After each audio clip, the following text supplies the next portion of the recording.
Motorcycle चोरटा ताब्यात 16 लाखाच्या मोटरसायकली हस्तगत।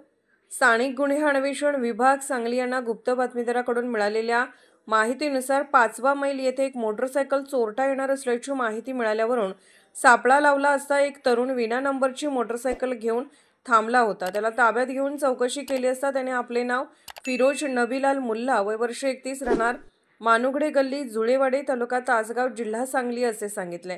त्याच्याकडे अधिक चौकशी केली असता त्याने कोल्हापूर, सोलापूर, सातारा, सांगली तसेच कर्नाटकातून मोटरसायकली तसेच एक 4चाकी इको गाडी चोरल्याचे सांगितले व त्या चोरलेल्या गाड्या मानुगडे येथे खुल्या जागेत ठेवल्याचे सांगितले। त्या ठिकाणी जाऊन पाहिले असता विविध कंपनीच्या 21 मोटरसायकली व एक 4चाकी गाडी आढळून आली। या गाड्याबाबत माहिती घेतली असता या गाड्यांबाबत विविध ठिकाणी गाड्या चोरीचे गुन्हे दाखल झाले होते। 16,10,300 रुपयाच्या 21 मोटरसायकली व एक 4चाकी गाडी ताब्यात घेण्यात आली असून चोरट्याविरोधात पोलिसात गुन्हा दाखल करण्यात आलाय।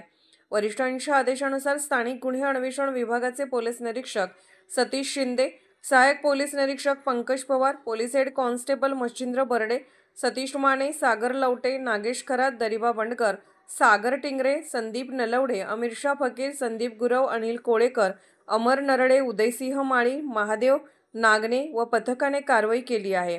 महाराष्ट्र वेद न्यूजसाठी मुख्य संपादक लक्ष्मण सनगर, कवठे महाकाळ।